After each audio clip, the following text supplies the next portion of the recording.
Hands-on demonstration on data processing and data management. Age array. So we'll be moving on to our last worksheet for this hands-on. So punta na po tayo sa ating age array. So nakikita nyo po yung age array. So we have data. Yung data po natin. Then we have the bin 1, bin 2, bin 3, bins 1, 2, and 3. Ayan. So in this part, yung gagawin po natin is yung frequency distribution table. So na po gumawa ng frequency distribution table, we will be doing this automatically. So paano po gawing automatic yan? We go to our file tab. Check po natin yung options. Sa ibang version, hindi po agad lumalabas yung options. May lumalabas po na more. Kapag kinlik po yung more, andun po nakatago yung account pati yung options. So click natin yung options. Then may nag-pop po na Excel options. Then we'll have to select add-ins. Ayan. Select natin yung add-ins. Then yung pinakababa niya, we have the Manage Excel add-ins na drop down. Ayan. Kung naka-com man yan, com add-ins, you'll have to check it, change it to Excel add. Kasi minsan, yung iba naka-XML expansion pack. So, papalitan lang po natin, Excel add-ins. Ayan. If okay na po siya, press go. Click yung go. Ayan. May bagong na naman.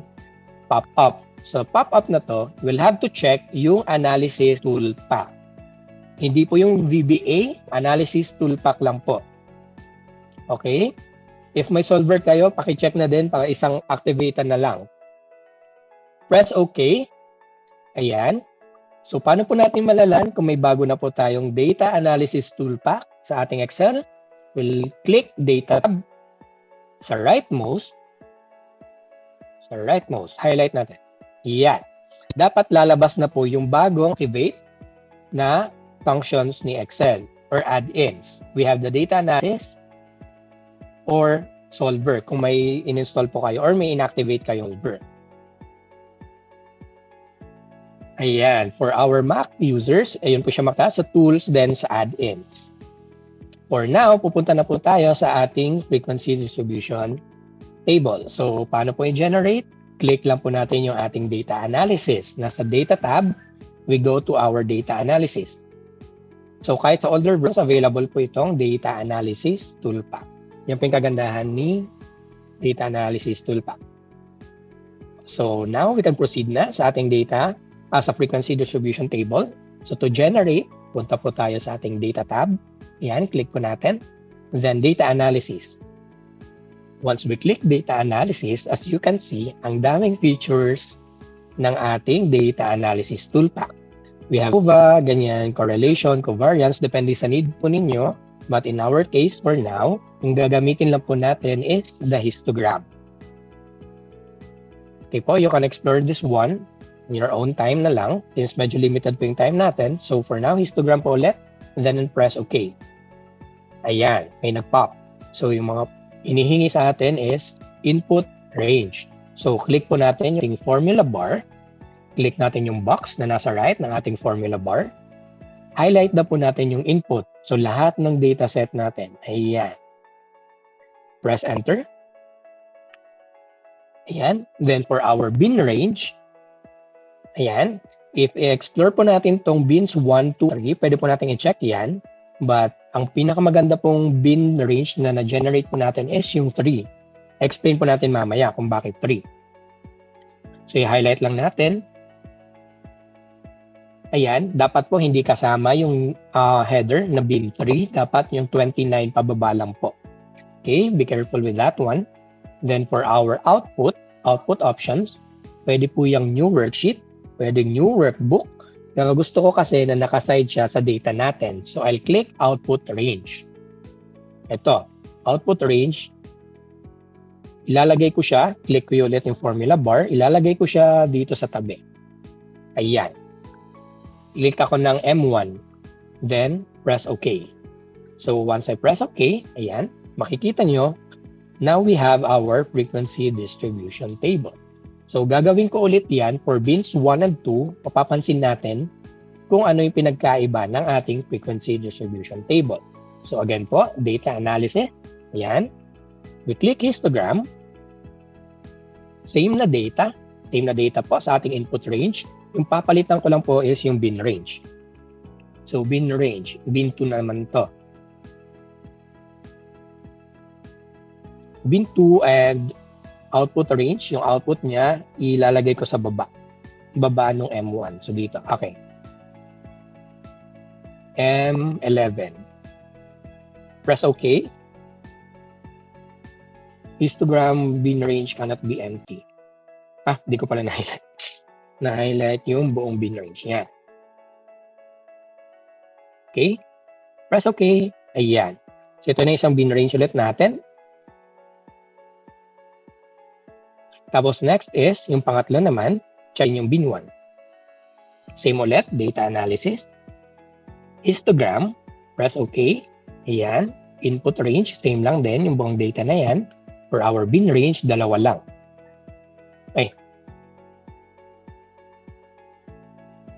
A1 to A16. Wait lang. Change ko po ulit. Ito, palitan ko ng bin range ng ito. Dalawa lang daw. And for our output range, ilalagay ko siya dito sa side na lang. P1. Ayan. Then press OK. Ayan. Ano po ibig sabihin nitong range, itong bins na to? Actually, yung bins na number dito sa baba is actually our upper class limit. So sa ating interval, we have an interval, right? Yung upper class limit natin is 29. So we'll check. Check po muna natin. Ano po yung minimum value sa ating data set? We have an Excel formula for this. So we can check po muna natin. We have mean ng ating buong data set. Ayan. Enter. Ayan. So, ano po yung significance nito? Malaman po natin kung ano yung minimum value ng ating dataset and ano yung maximum. So, for maximum, type lang din natin.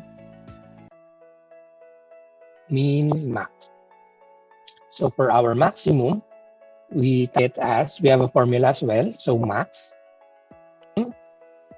Highlight lang po na.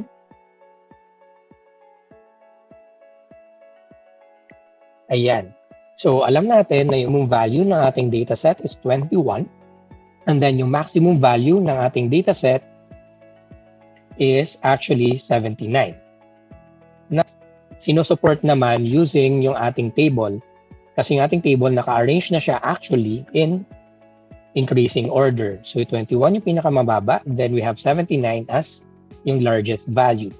So, again po, balik tayo. Minimum, establish na natin yung minimum and yung maximum. Dapat yung ating mga upper class limits, kina-cover nila lahat. So, yung bawa, yung upper class limit natin ng 29, dapat covered niya yung 29 below. And for our next na interval, it should be plus 1. So, okay, type po natin. 29 below. Then for next is, it's plus 1 to 39. Ayan, it's 40 to 39. Paano po natin nakuha? It's the number next dun sa ating upper class interval. So it's our upper class interval natin is 29 plus 1, we have 30. The next na interval. Then, sinabi na sa atin yung upper class limit niya, it's 39. So 30 to 39. Then, i-apply na lang ulit yung pattern. So plus 10, kaya nakuha yung 40. Plus 10 naman sa 39, kaya nakuha yung 49. Typo. Should be 49. So, continue lang po natin. 50 to 59. Ayan. 60 to 69. 70 to 79. Ayan. Tapos, over 79. Kung meron pa man tayo. Sino na po tayong excess ng 79, okay na po tayo na ito. Then now, we have these intervals. Ayan. So, kung may ganitong interval na po tayo, ayan. So, pwede natin lagyan ng 20. Classify na natin. 20 to 29. Ayan. So next, ito na po yung ating interval. So we need to copy this sa ating bin. Papalitan na natin yung ating bin dito. Control V. Ayan. So kung halimbawa, age to ng ating mga applicants, we can change or we can rename yung bin age or age group. Then, number of applicants, for example. Kung number of applicants, ito, age ng applicants natin. So now, may available na po tayong frequency distribution table na may age group and with their corresponding count na hindi natin siya ima-manual. Kasi kung, di ba, kung wala tayo nitong data analysis toolpath, most probably, mag-i-if functions tayo, ayan, or worse, magka-count tayo manually. Like, ano ba, 20 to 29. So, anong values dito yung 20 to 29? I-highlight ko ngayon. Nakikita ko sa baba, yung count is 6. Nakikita po yan dito sa baba. Kung ano po yung na-highlight nyo. Ayan. So, yung count niya, nung hinighlight ko yung eto, na lang 29, ayan, may 6. So, tama naman, na 6 to. Right? So, 30 to 39, 15 daw. Pwede din natin i-check. 30 to 39.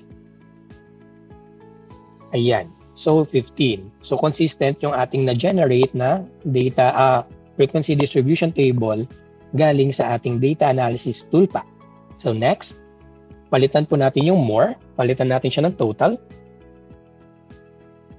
Ayan. Tapos yung total, palitan natin ng formula. Itong 0, type na yun ng formula, equals sum. Ayan. Highlight natin to. Ayan. Send ko po yung formula sa ating chat box.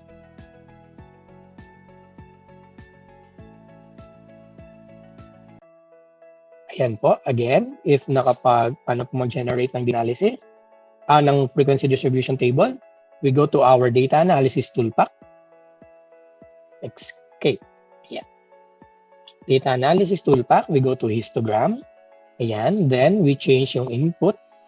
Then, yung bin range, dapat yung bin range po natin, hindi kasama yung header na bin 3. Hindi po natin sasama yon, yung values lang po. Okay? Then, yung output range, it's kung saan mo siya gustong ilagay. Pwedeng new worksheet, pwedeng katabi lang din, same worksheet. Pwede po yan, then press OK. Ganun. Cancel ko na lang. And as for our bins naman, itong bins natin dito, it's actually arbitrary. Meaning, po yung nag-set nito. Pwede po kayong mag-set ng bins na 25. Halimbawa, gusto nyo, bin 4, 25. Gusto nyo 25, 30, ganon, impulse ng 35, pwede naman. So we have a question. Hindi ba siya auto if may changes sa value? Paano pong changes sa value? If pinalitan po natin yung interval po ba? Or pinalitan natin yung value sa original dataset? If pinalitan po natin yung value sa original dataset, hindi po siya nagre-reflect automatically dito. Okay po, hindi po siya naka-formula based. So, halimbawa, itong 54, halimbawa, hindi pala siya 54. Let's say, 78 pala talaga siya. Pag in-enter mo yan, hindi na magbabago yung ating frequency distribution table kasi yung frequency distribution table natin is na-rate kanina assuming or based dun sa idea na yung value sa G1 is 54, hindi 78. Okay po? Kaya dapat, before pa tayo mag-generate ng ating frequency distribution table, we have to make sure na tama lahat ng data natin. And for our bins naman, itong bins natin, dapat lahat ng interval natin may value. Huwag po tayo maglalagay ng interval may 0. Halimbawa, itong bin 2, masyadong maliit yung interval natin. So may cases na yung frequency nila is 0. Might as well, taasan mo na lang yung interval mo. Okay, gets po ba? Kasi ito, yung interval po na dito sa bin 2 is actually 21 to 22 lang. Tapos yung dito is 22, hindi, 23 na agad. So it's less than 22. Tapos dito naman is greater than 22. Pwede natin dito 4. Pwede natin dito 0.5. 21.0 Then we have this as 21.9, 0.9.22. Ito yung i-adjust natin. So it's 22.9.1. Ayan. So 0.0. Ayan. So masyadong maliit po yung interval natin to cater all of the frequencies. Meaning may mga intervals tayo. Halimbawa, dito sa 27.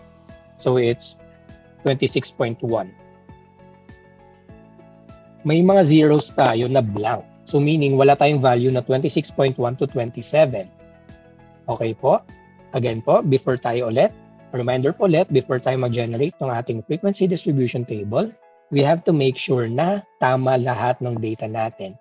Itong ages to at tama itong ages na to. Kasi once nag-generate tayo ng frequency distribution table and nag-apply tayo ng changes sa ating original data, hindi po siya automatic na nare-reflect dito sa ating frequency distribution table. Ideal interval po. Ideal interval po natin is 10, class size. Intervals po siya ng 5, 10, 15. 5, 10, 15, 20, ganon. Kasi mas madali po siyang i-compute. Okay po, that's the ideal na interval po natin, yung class size. Ayan, so halimbawa ito, yung ideal, yung class size po natin dito is actually 10. Okay po, so it's 29 minus 20 plus 1, so 10. Ayan, 10 din po dito, 30, 39, ganyan. Kasi kung hindi to, for example, hindi siya multiples ng 5, it's gonna be, halimbawa, 4. Kung hindi to 4, so palitan natin. So it's 24 to 33. Tama pa po ba yung math ko? Okay. Then next is 28 naman. Ganyan. 37. So mas mahirap i-double check yung ating interval if hindi po siya naka-multiples of 5. Kaya mas maganda, again po, mas maganda na yung intervals natin is multiples of 5. Balik ko po yung dati. Ayan. So 5, 10, 15, and so on. Then you have to make sure na lahat po ng intervals natin ay may value. Meaning, yung count natin dito is hindi 0. Pag may 0 po siya, mas well taasan natin. Halimbawa, hindi to 6. Ano kung 0 yan? So instead na 10, gawin ko 15 yung aking interval. So gawin ko tong 34. Ay 35. Hindi, 34. 34, tas dito 35. 15 din. So, plus 15 is 49, ganon. Para ma-make sure lang na ito hindi magiging 0. Kasi pag may 0 siya, pag pinlap na natin yung ating histogram, magkaka-issue yung mamaya. So, ito na nga. So, Control Z lang. So, next part, nakapag-generate tayo ng ating FDT. Then, next part is, mag-get na tayo ng ating histogram. So, to do it, ayan, date lang po natin, M1 hanggang N7. Okay po, highlight natin M1 until N7. Then we'll have to generate of histogram. Ayan. Click po natin itong lower na icon dito sa ating insert chart. See all charts. Ayan, may nakatago po dyan na histogram. Ayan. Press OK. Ayan. Ito po yung itsura ng ating histogram. Kaso, ang pangit ng itsura ng ating histogram. So, we'll have to check if tama siya ng kinukuhang data. So, to check, right-click po natin. Ay, move muna natin sa kabilang table, sa ibang worksheet. Ay, hindi tayo malito. New worksheet, histogram. Press OK. Ayan. Ayun. Mag-isa na lang siya sa worksheet. Then, right-click. Select data. Ayan. I-double check natin ngayon if yung tama ba itong natin? Tama yung ating axis label. Okay. Then, for our values, ayan, series values, ayun, tama naman na 6. Ang problema, itong natin is, okay, cancel muna natin. Add. So, yung series natin is ito. Then, for our series views, okay, tama.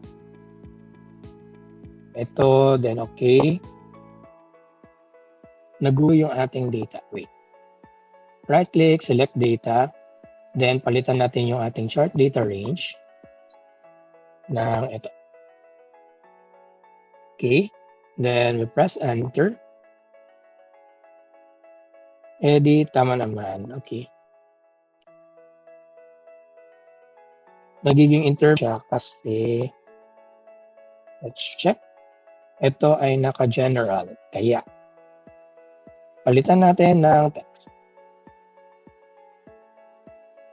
Then, select data again. Ayan, edit yung age array. Okay, N1. Okay.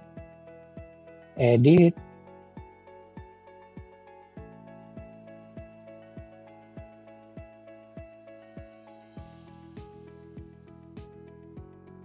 Nawawala yung ating data. Okay, pagsabay na lang natin. Delete muna. Ayan. So sa pag-generate ng ating frequency distribution table, sabay na natin yung ating plot. So Control A, again, we go to our data analysis. Then sa histogram, ayan, mag-generate tayo ng bago. Isasama na natin yung chart. So yung output, yung bin natin is, palitan natin ito. Bin 3, enter, na-cancel. Di ko nasama yung output, new worksheet. Then, i-check natin yung output. Okay po, ulitin natin yung ating free distribution table na isasama na natin ating histogram. So, to check our histogram, so we highlight our data again, data analysis. Sa input range, lalagay natin yung A1 until J10. Then, bin range, select po natin yung bin 3. Then, for output options, natin yung new worksheet I. Then, i-check natin yung chart output. Okay po. Select OK. Yan. Ayun. So, ngayon, may diagram na po tayo ng ating histogram. May frequency, we have yung sa yung sa ating, i-edit na lang natin yung ating interval. So, 20 to 29. Ayan. Automatic, nag-change naman siya. We have 30 to 39. Ganon. 40 to 49. Ayan. Then, 50 to 59. 60 to 69. 70 to 79. Then, yung more, palitan po natin ng total. Then 0, palitan po natin ng formula na sum. Then we have the so edit natin yan mamaya. We have the age. Then we have the number of applicants. Ayan. So edit lang natin yung data. So right click. Ayan. Select data. Ganon. I-uncheck natin yung total pag masama. Okay. Ayan. Malakihan lang po natin yung konti. Then next is, di ba, hindi po ito yung itsura ng histogram. At yung histogram po natin is magkakadikit. So what we can do is, click po natin yung bar or yung column. Right click. Ayan. So format. Ayan. Format data series. Then yung ating gap width, originally 150%. Papalitan po natin siya ng 0. Ayan. Ayan, you have to take note of this kasi gagawin po natin mamaya sa ating exercise. Ayan. So, after po nito, nagawa na po natin ating histogram. Lagyan na lang po natin ng ating borders. Ayan. So, dito po sa series options. Ayan, select po natin yung border, line, tapos palitan po natin ng black. Ayan. Kita po natin yung ating histogram. Ayun na. Then for our bin, rename lang po natin, age group. Ayan. Delete ko na lang yung link. Ayan. So now we have our histogram na generated sa ating dataset from etong age array. Again, don't forget to save your file po. So file. And wag po tayo mag-Control S. Yung reasoning po natin doon is pag mag-Control S tayo, ma-overwrite yung existing file. If we want to be specific about it, mas maganda na may mga daily versions or version 1, 2, 3 So on tayo para matitrace natin kung anong version ng file yung nabigay natin sa pinagbigyan natin ng database. So, yan. Rename ko lang, today 6. So, select. Yan, rename ko lang to histogram. Ayun. So, that's all for our hands-on. Then, after this hands-on, we'll be proceeding to our exercise. So, you will now be applying kung ano yung natutunan natin sa buong hands-on